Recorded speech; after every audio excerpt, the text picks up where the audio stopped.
You can find this podcast and others at Gun Rights Radio Network, gunrightsradio.com. Podcasting freedom.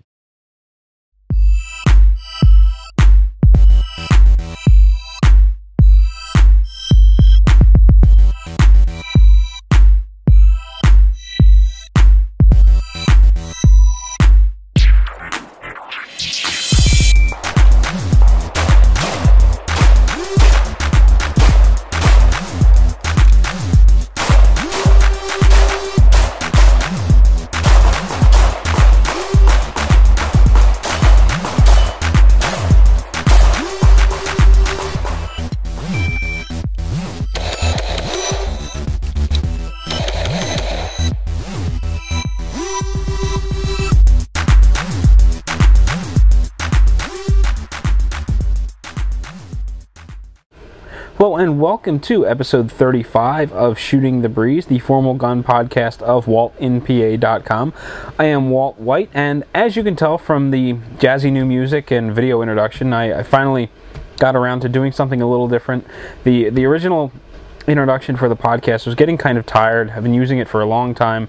Even before the podcast started, I was using it for various sort of gun talk videos that I was doing, sort of video blogging kind of stuff, and I was using that same introduction.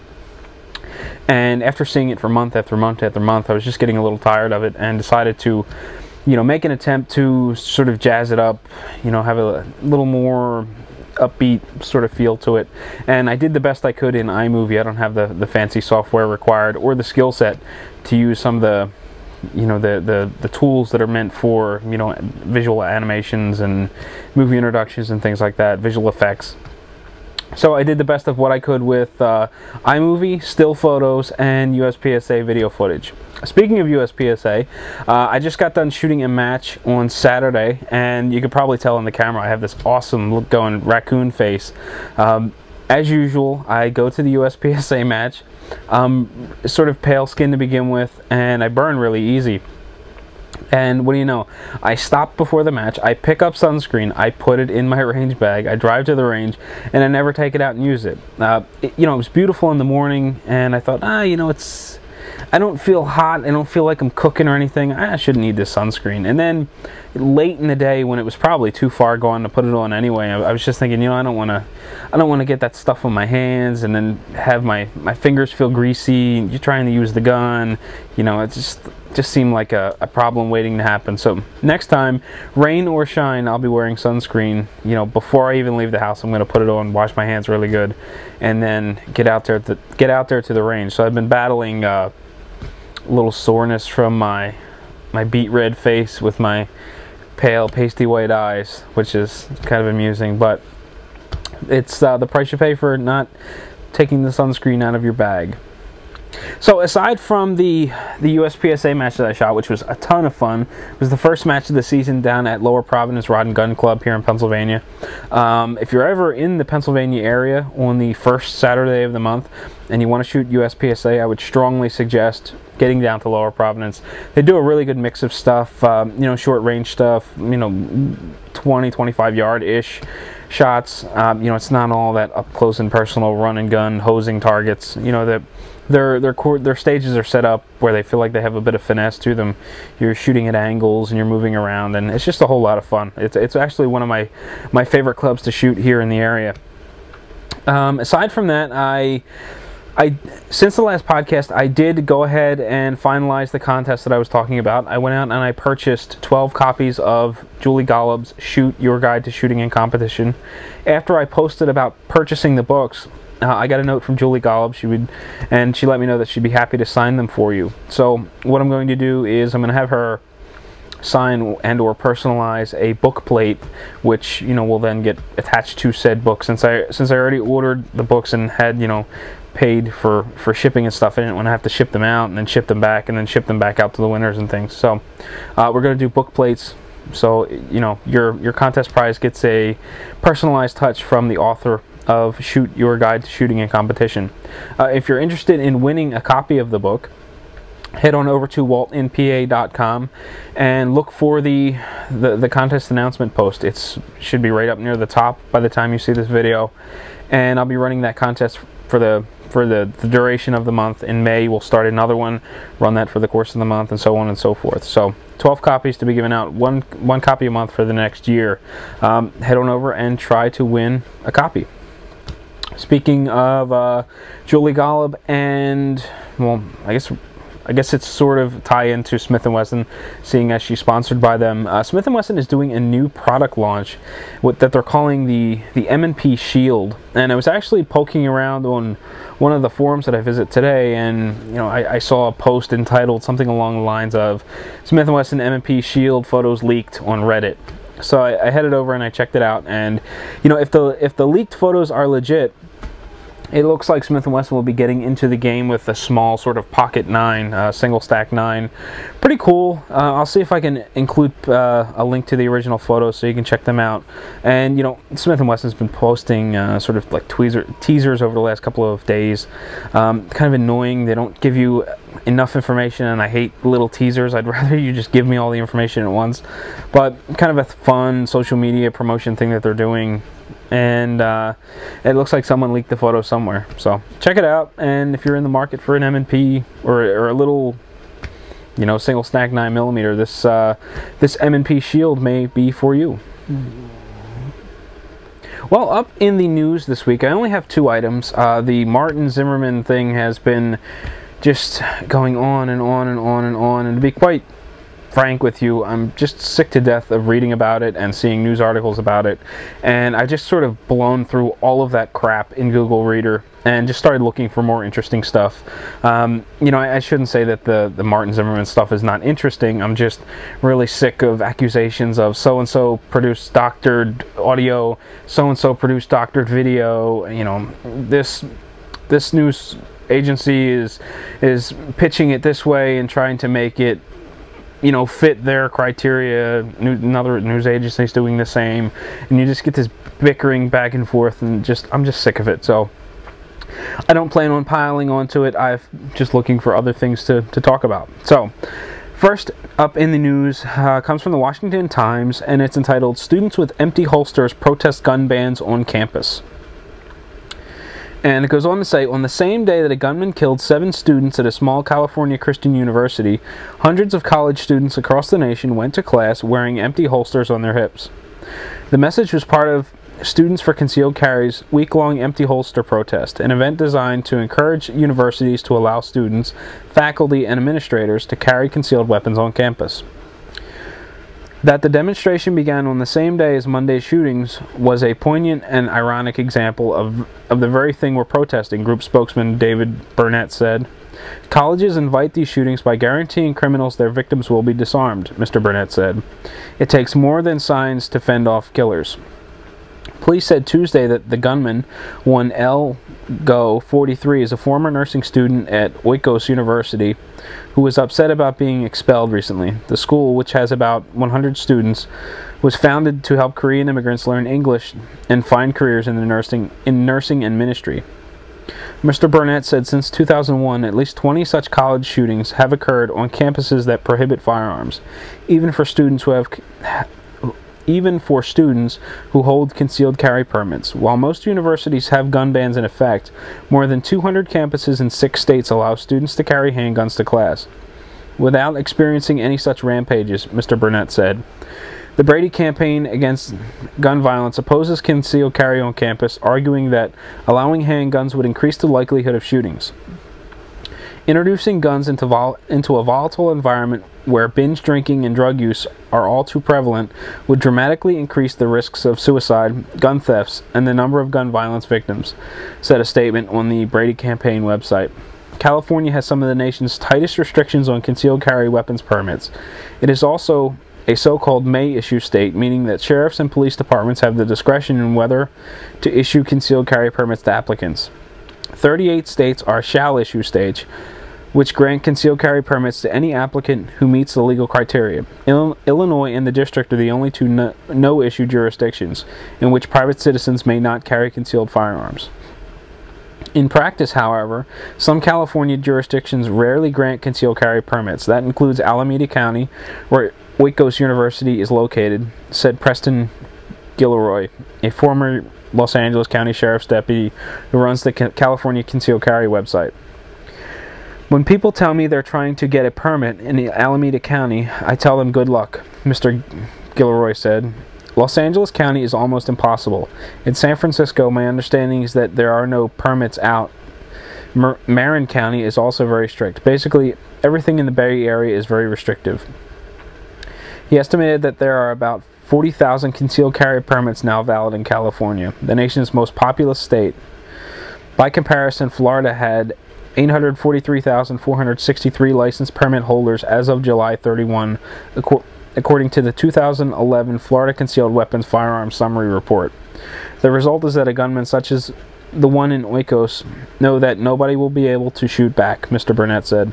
This is a gun-free zone in a gun-free state, he said, and the result is that instead of being safer, you have the worst school shooting since Virginia Tech.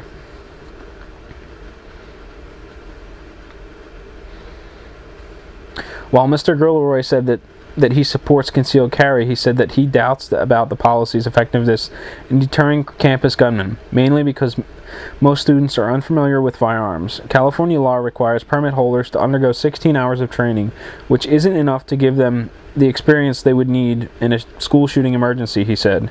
Instead, he suggests that universities install panic buttons or containers of pepper spray behind glass, such as they do now with fire extinguishers. I'd be comfortable with administrators or someone with more than state-required 16 hours of training. Yes, said Mr. Gilroy. Someone carrying a gun out of fear of victimization. No university are a target-rich environment, but there are alternative means of dealing with this. I'm sort of getting lost in the names. This Mr. Gilroy, I believe, is a spokesman, I believe, right? Mr. Gilroy, just looking for his name really quick. Yeah, Preston Gilroy, a former Los Angeles County Sheriff's deputy who runs the California Concealed Carry website. So the person who runs the Concealed Carry website in California is comfortable with the idea of panic buttons and pepper spray behind glass. I mean, maybe it's just me, but do you just see the sheer idiocy of that statement? Here we have someone that I would imagine being entitled, the concealed carry website of California, that they would be pro-gun, and here they're saying, oh, we should have, just crap behind glass we can spray at people, because that's really going to prevent a gunman. I just think that's just a band-aid for a larger problem. If you have a gunman in a school, I really don't think a panic button or pepper spray is going to remedy the situation or bring it to a close. And I would think that regardless of whether or not you have any training versus the state-mandated 16 hours of training, you're giving someone a fighting chance. It's not saying that they're going to run out and take out the bad guy in a hostage situation where this guy's got to shoot through hostages all over the place and make tight shots and things like that, or deal with a stressful, or deal with just the gunman holding someone at gunpoint screaming at them. That's sort of stress. It's giving the college student the means of protecting themselves in the event that something like this happens. I'm all in favor of it, and I don't think that you can use a volatile environment such as binge drinking and drug use and things like that as as an argument. Just because something like that takes place at college doesn't mean that all students are involved, or that type of thing is going on during class when all the stuff sort of hits the fan, kind of a thing. Just all in all, sort of interesting article I read and I thought I would share. Alright, for the second and final piece of news, I have something that really doesn't fit into the podcast, but it involves guns, and I thought it was relatively interesting, so I wanted to read it anyway. The news article comes from Hamden Patch, and it is entitled, "Gun Shop Owner Asks for Support."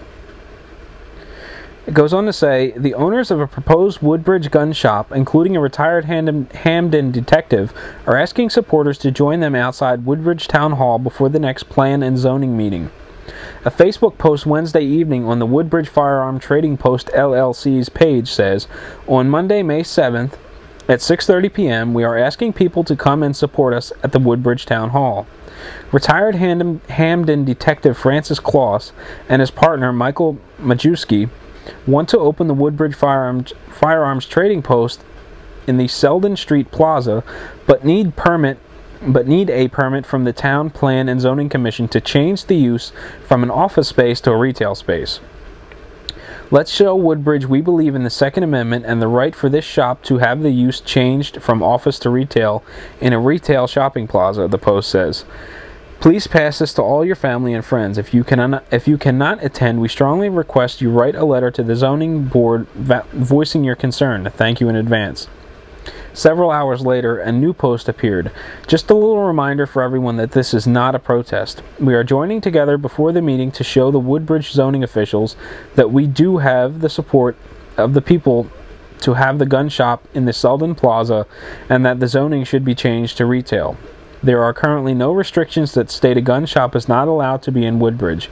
This is a simple zoning change the town should approve. Overall, we can understand the residents of Woodbridge not wanting this to be a standoff. Owners of the shop said during a conversation stemming from their original post on Facebook. However, we have been accused of having no supporters due to the fact that we didn't feel the need to bring anyone to what was supposed to be a closed meeting that ended up being open when they let all the opposers speak against having the store. At last Monday's Woodbridge Plan and Zoning Commission, about 20 protesters and 2 supporters were allowed to speak during the public comment portion of the meeting. The commission has asked for an attorney's opinion on the 3 matters before making a decision on the use change application. So, I mean, it's really hard to muster up just a whole lot of enthusiasm for this because it's in New Jersey, and just in New Jersey it's just so far gone that it's really hard for me to make an emotional attachment or emotional investment in it. And all I can do is just sort of sit back and just say, best of luck. I mean, I really hope that your store will open. And wait a minute, not in New Jersey, it's in Connecticut. Where did I get New Jersey from? I think there's a mention of New Jersey elsewhere, but anyway, it's in Connecticut. That makes me feel a little better, although I don't know how much better. But the interesting thing here was that the firearm shop owners, or the potential owners, were called to this plan and zoning meeting with the impression that it was a closed meeting to discuss the situation, and it turned into an open meeting where you just sort of 20-some people were allowed to oppose it, and they had no one to stand and support them. And I think this is a good sort of proactive way to go into the next zoning meeting so that they can show support, and hopefully they'll be allowed to open up, and everything will be right in the world. It only makes sense. If you're in a retail plaza, why would you not be able to get zoning changed from an office space to retail space if you're in a retail plaza? So kind of interesting. I thought I would bring it up just in case anyone was interested in something like this. But that is going to close out the news. Well, before I get into the featured content portion of the show, I want to address a concern I'm sure you have at this point. And you're probably thinking to yourself, well, Walt, you really didn't seem invested in those news pieces. They were kind of dull and dry, and didn't really seem like you were into it. Well, the fact of the matter is, it really wasn't. It's been really difficult to find news as of late, with the Google alerts that I have set up to alert me on firearm related news. My Google Reader fills up with about 98% Zimmerman stuff, and a lot of it is just regurgitated. Sometimes you get news articles from the major news networks, ABC, NBC, Fox, CNN, and then on top of that, you get sort of the regurgitation of that stuff from these smaller news articles or news sources. So, you may have like the Miami Herald or something commenting on something that CNN posted, and they're laying their opinion on thick over top of it, and it just gets so and I don't want to say annoying, but it just gets really tedious. And over the past couple of weeks, I absolutely dread scrolling through my Firearms News RSS feed, because it's full of the same stuff, and I've been oversaturated with Martin Zimmerman stuff, and I just don't want to see any more of it. And I'm not finding any other news sources that are as interesting as some of the firearm news was several weeks ago, before the shooting happened. So, my apologies for the sort of dull news articles, but I'm sort of scraping the bottom of the barrel here. I'm using the best stuff that I can find, and there's just less and less of it. The more this Zimmerman thing drags on, the less news coverage other firearms things are getting. So, just bear with me for a while. We'll see if we can get through this news slump and find something of interest. If for whatever reason you come across something interesting, please send me a link, help me out here, and I'll be sure to talk about it on the news. I'd much rather talk about something else in the firearms world that news related than the ongoing Zimmerman thing. So, with that said, let's get into the news. Let's get into featured content. The first piece comes from When the Balloon Goes Up. Now, this is a blog that I don't think I follow via RSS, and I came across this particular blog post from one of the other blogs I read. I like to give credit where credit's due, but it doesn't look like I made a note of where I initially came across this particular blog post, but it's just really humorous. It's entitled "What Your Defensive Gun Says About You," and it's basically a big list of different carry guns and what they say about the person that owns them. Some of them are a little close to home. Some of them are just really amusing. For instance, I don't like to read directly from this stuff, but I'm going to read a couple of them. For instance, if you're a Taurus judge owner, this is what your gun says about you. I drive through some sketchy areas occasionally, and I think I need something in the car. I'm not going to carry it or practice, so I got a shotgun so I don't have to aim. Besides, this thing is huge, and the mere sight of it will send them running, which is great because I don't really want to hurt anyone. That's why I use birdshot, less risk of overpenetration. And when I read that that little what the Taurus judge says about you, I couldn't help but just outright laugh out loud. I was sitting in front of my computer and I just started laughing out loud. I know a guy that owns a Taurus judge, and that sentence just fits him so well that I can't help but laugh. It's just so spot on. As I said, some of these hit kind of close to home. For instance, I'm an M&P 9 owner. This is what the M&P 9 says about you. I looked at the Glock and I just couldn't see paying that kind of money for a gun. Oh, I'm sorry, that was the Ruger SR9. The M&P 9 goes on to say, when I went to buy my first handgun, I held them all and this one fit my hand the best. It did, that's why I bought it. Plus, with the replaceable backstrap, my wife, daughter, son can use it at the range too. Same thing I thought about my wife using my M&P. I haven't shot many guns, but the trigger on this thing is so good, it even has a surprise reset. I laugh harder about that now than when I initially thought about it. I didn't shoot a lot of guns when I bought my M&P 9, and the surprise reset thing was just icing on the cake and funny. One last one that I'll read. Springfield XD and or M. I went to the gun store to buy a Glock, but the lack of safety scared me. Somewhat true. This thing is just as reliable as a Glock, but it has a grip safety. One of the things that I also thought about that gun when I bought it. A cocked indicator and a chamber indicator. But the gun has both of which, and I was kind of happy to see that when I bought my XD XD subcompact. I don't feel safe carrying with one in the chamber, but it's nice to be able to see that the gun is safe. I don't carry my gun empty. I carry it, you know, fully loaded, one in the pipe when I carry my Springfield XD subcompact. But it's just, you know, a lot of these are really close to home, and it's just really amusing. There's a variety of other guns in this list too. It's a fairly substantial list. Well worth taking the, you know, the 5-10 minutes to just sit down and read through some of this stuff. It's just outright amusing, and I got a really good laugh from it. So head over to When the Balloon Goes Up and check out what your defensive gun says about you. Well, the next piece of featured content comes from Everyday No Days Off. If you're not familiar with this blog, it is pretty awesome. There's just a really wide range of gun topics that are posted here.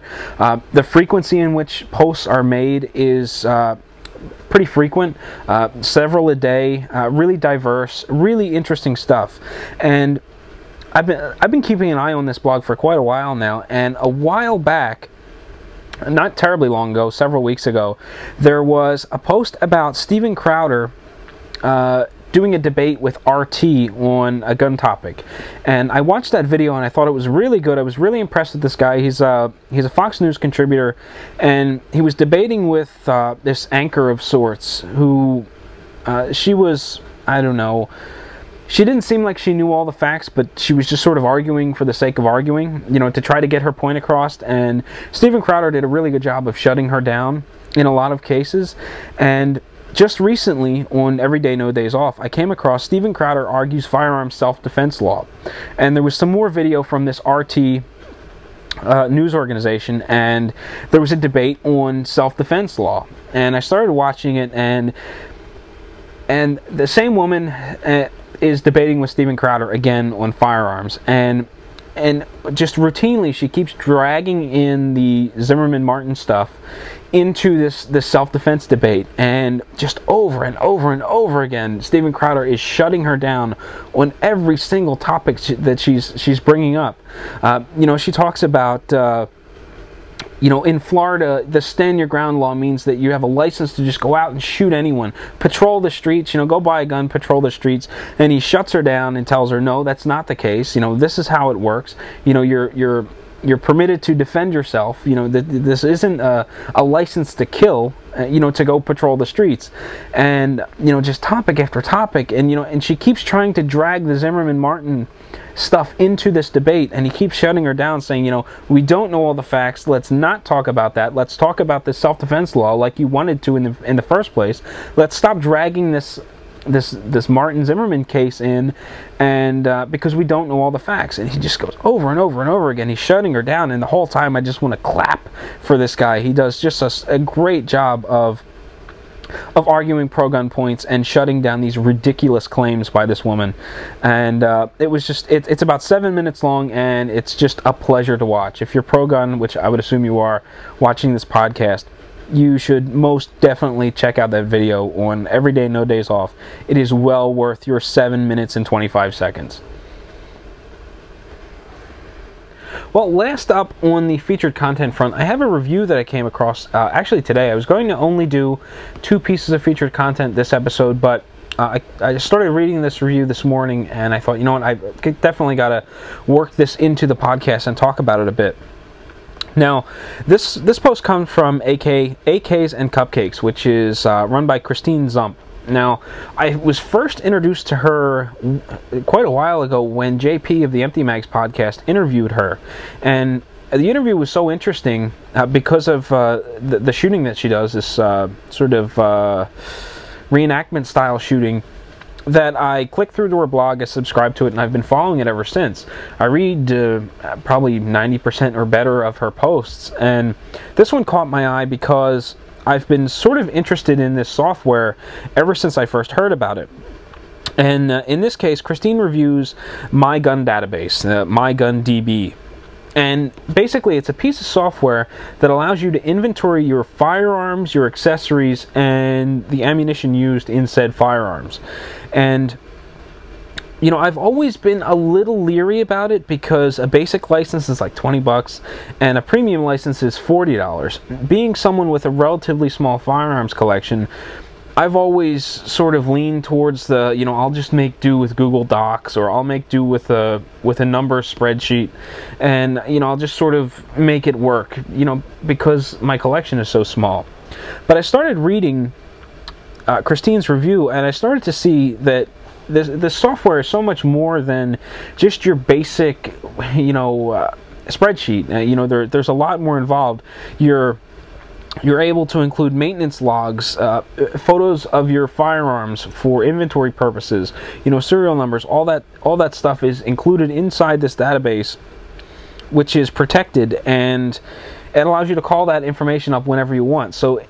So in the case that something ever happens, your gun gets stolen, your house catches fire, you know, you lose the firearms, or, you know, whatever the case may be, you no longer have these firearms anymore, and you need to report them stolen or damaged, or, you know, or make an insurance claim. All of that information is there. You just need to pull it up, and it's pretty detailed. There's just a lot of stuff that you can incorporate into this inventory software that it is really difficult to do in a spreadsheet, or at least I wouldn't want to have to try to manage all of this information into some form of spreadsheet, or even inside the Microsoft database software. I don't even remember what it's called anymore. It's been so long since I've used it, and I'm a Mac user now. So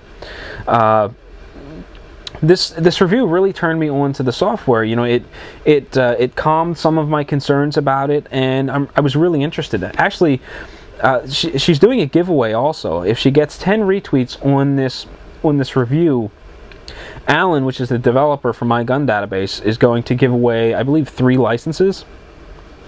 And, you know, when I saw that, I was kind of eager. You know, I retweeted the link, and then I sent her a message that said, "Hey, you know, keep me in mind when you randomly select a winner, because for one, I'm due. I haven't won anything in God knows how long, and, you know, this seems really interesting." And after I made that tweet, I got a message from Alan, which is the developer of My Gun Database, offering me a license key for the software. So, you know, I have to credit Cris for getting me that key, or for being involved in my getting a license key for the software.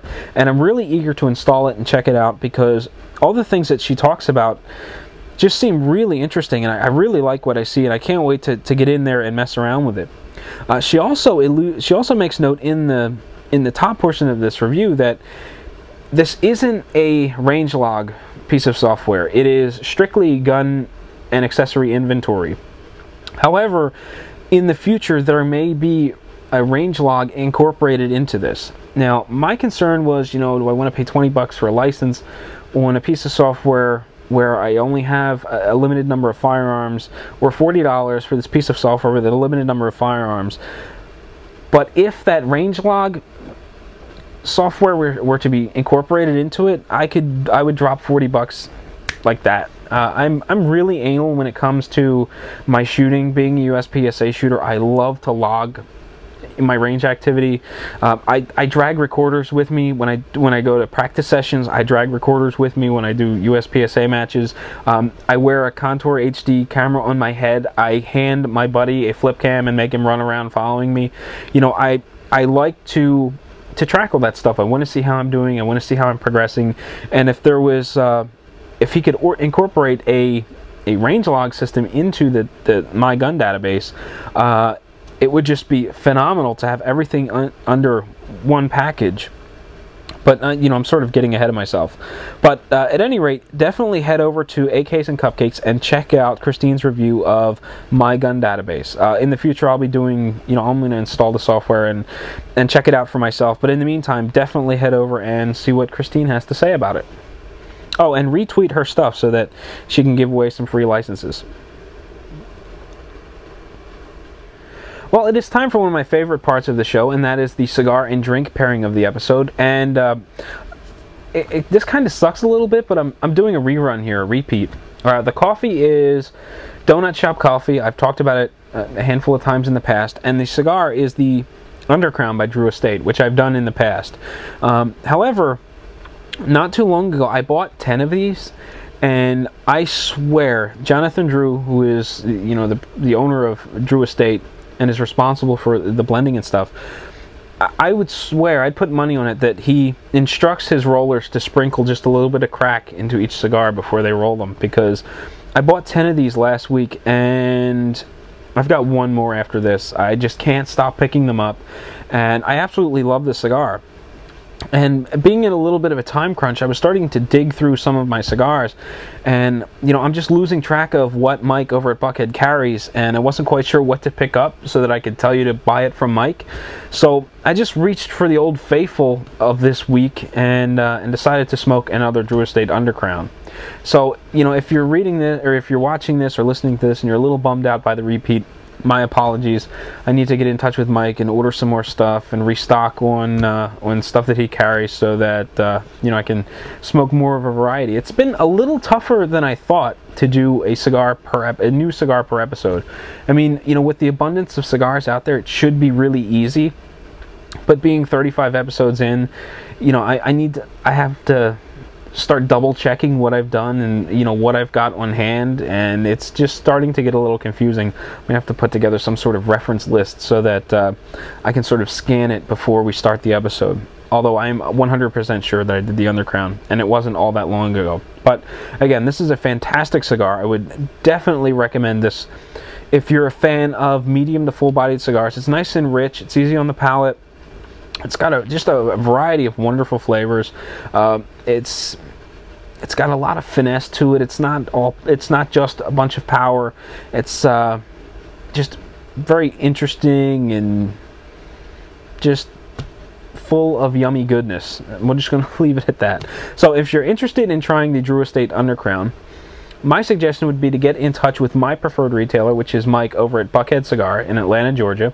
You can pick up the phone and give Mike a call at 404-844-0400. Mike is also on Twitter as @BuckheadCigar. He's also on Facebook and Google Plus as Buckhead Cigar. And if you're interested in looking up some of the newer products that Mike is carrying, you can head over to AskTheCigarGuys.com. Check out box pricing, 5-pack pricing. Just kind of look at what he's got that's new to the shop, and get a general feel for what you want to buy. It's not a retail site. It's just sort of a reference site for what Mike has new and interesting. So head over to Ask the Cigar Guys, check out some of the stuff that Mike has, pick up the phone, give him a call, order some stuff, and support not only a fellow gun guy, but one of my favorite cigar guys as well. Well, for the discussion topic this episode, we need to sort of string a couple of episodes together for this to all make sense. So, several weeks back, I mentioned that I came across a press release, I think it was on AmmoLand, that Jesse Harrison Duff was signed as team captain for Taurus, the Taurus shooting team. And I was really excited about it because it meant that Taurus was going to become a player in the competitive shooting game, and I thought that that was good for the company, and you would start to see lower priced guns entering the production division and stock service pistol divisions of IDPA and USPSA, and just all in all, I thought it was a really good move for the company. I thought it would increase the pro Taurus talk that I've seen as of late, and sort of dispel a lot of the negative Taurus stuff that I've not seen as of late, but have seen plenty of in the past. Well, around the same time that came out, actually I think it may have been a week earlier, I was watching Shooting Gallery on the Outdoor Channel, and Michael Bain was touring the Taurus factory. And one of the things that he mentioned was that Taurus had a new CEO, and the new CEO was sort of hell-bent on reviving the reputation of Taurus. He wanted to increase quality control and put out better guns in all. And one of his visions was sort of, as we found out when Jesse Harrison Duff was pulled on to Team Taurus, that they wanted to get into the competitive shooting scene as well. And I saw this as, it's just a really good press for the company, and I was really excited about it, and I was really interested in getting my hands on some Taurus product to give it a try. So when my brother and I went to the gun show the other week, which was the discussion topic of last episode, I started talking to him about some of the things I heard about Taurus. One of the guns that caught his eye was the 709 Slim. And I told him in the past I'd read nothing but just really horrible product reviews about the company and different products. But I had heard good things about the 709. I know someone that has one, and he seems very happy with it.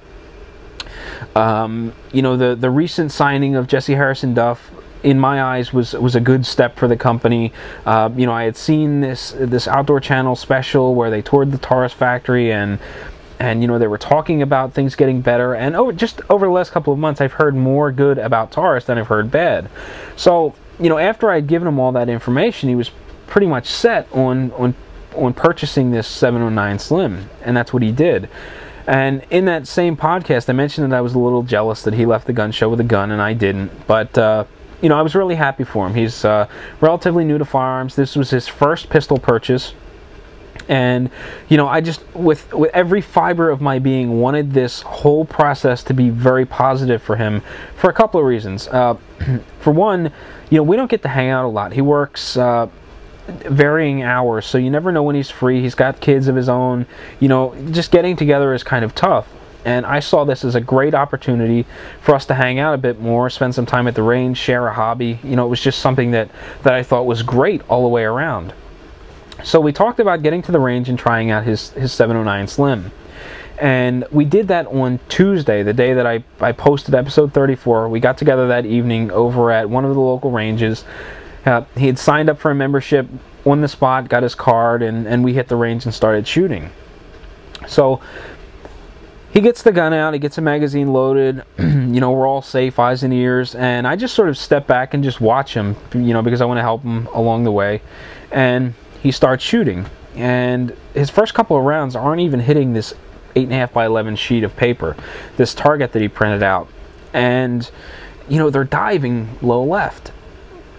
And, you know, initially I'm thinking, okay, you're jerking the trigger, you're rotating your wrist a little bit, anticipating recoil, and you're snapping those rounds low left. It's not a common area, it's not an uncommon problem. You know, here's what you can do to ease that a little bit. And you know, he made some adjustments to his grip and how he was pulling the trigger, and I'm watching him some more, and his rounds are diving low left. They're a bit better, but they're still not hitting paper. So after a couple of magazines, I take the gun and I give it a try. The trigger is pretty interesting. It's a double action, single action trigger, in that when the gun is cocked, it is single action. You pull the trigger to the rear, press it with, I think it's like 8 or 9 pounds, and the trigger breaks and the shot fires. If for whatever reason the round doesn't fire, it reverts to double action, and you've got just a double action trigger pull to get that second strike capability on the round to hopefully make it fire. So the trigger took a little getting used to, because all the take up is fairly light, and then all of a sudden you hit a wall of sorts. It's just really heavy. And it took a little bit of adjustments, but I felt as though I was breaking the shot without jerking the trigger, and my rounds were going low left. They were on paper, but they were like in the bottom left-hand corner, and I'm thinking, you know, either I have remarkably consistent trigger jerk, or something is going wrong here, because I'm grouping shots in about the size of a fist. At 10 yards, you know, ideally I'd like my groups tighter than that, but you know, at 10 yards I shouldn't be hitting this low left. So we get out the manual and the Taurus tool, and we start to mess around with the rear sight adjustment. It's got rear adjustable sights. We make some adjustments. My shots are a bit better, but they're still way low left.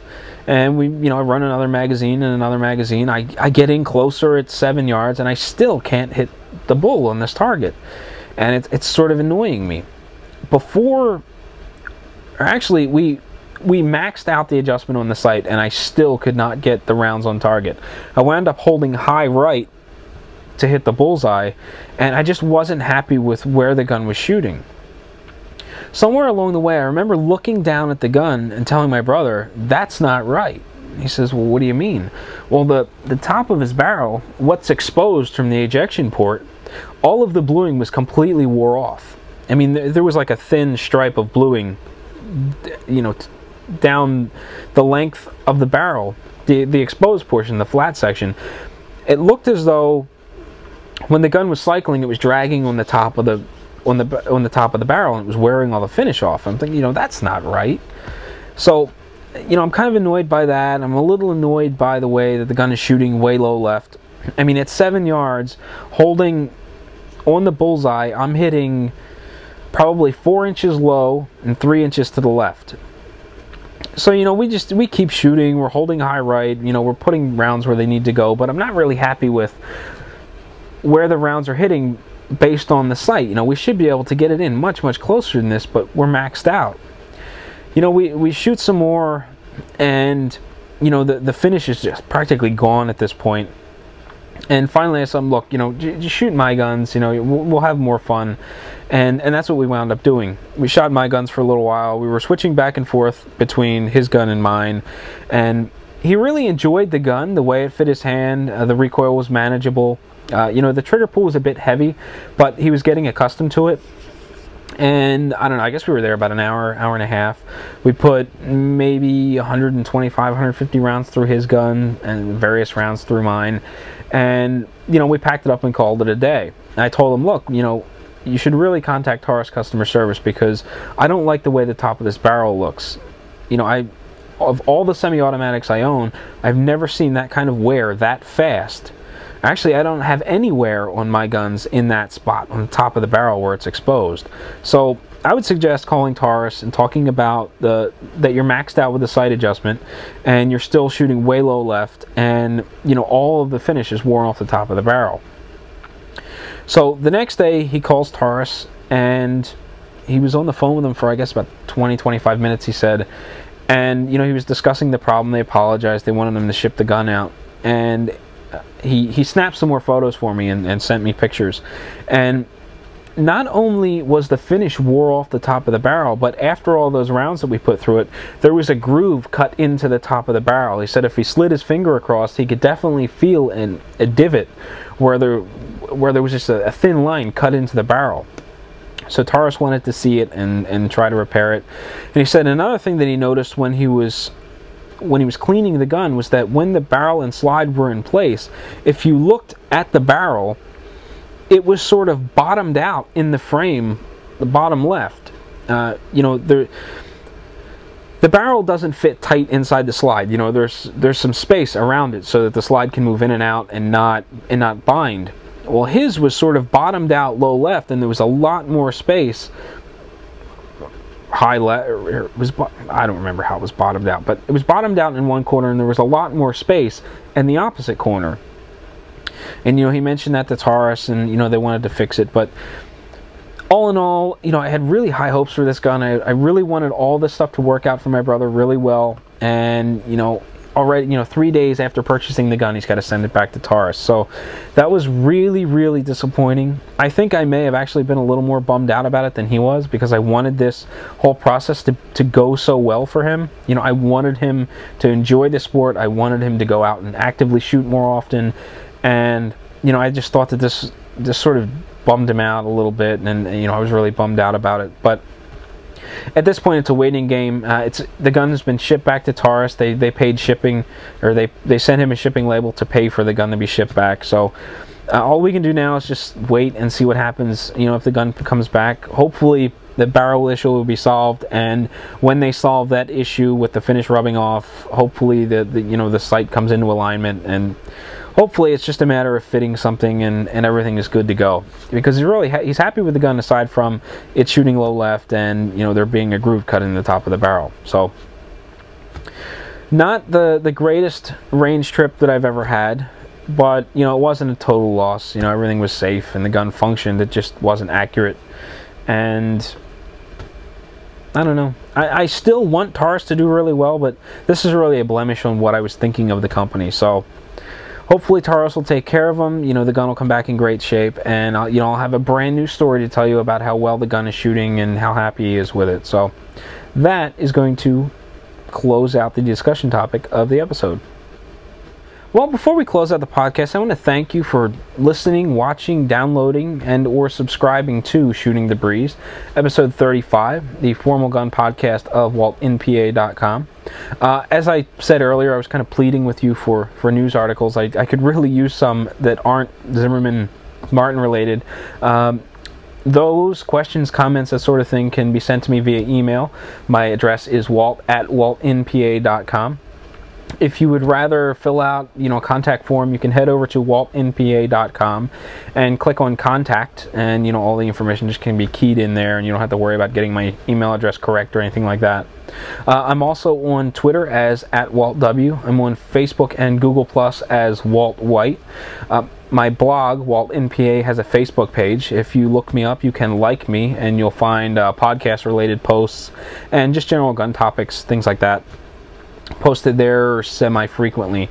I am also on the Gun Rights Radio Network forum. I have a Shooting the Breeze section where you can discuss current episodes, past episodes, pretty much whatever you like. It's just another means of contact for me, and I'd be happy to chat it up with you there.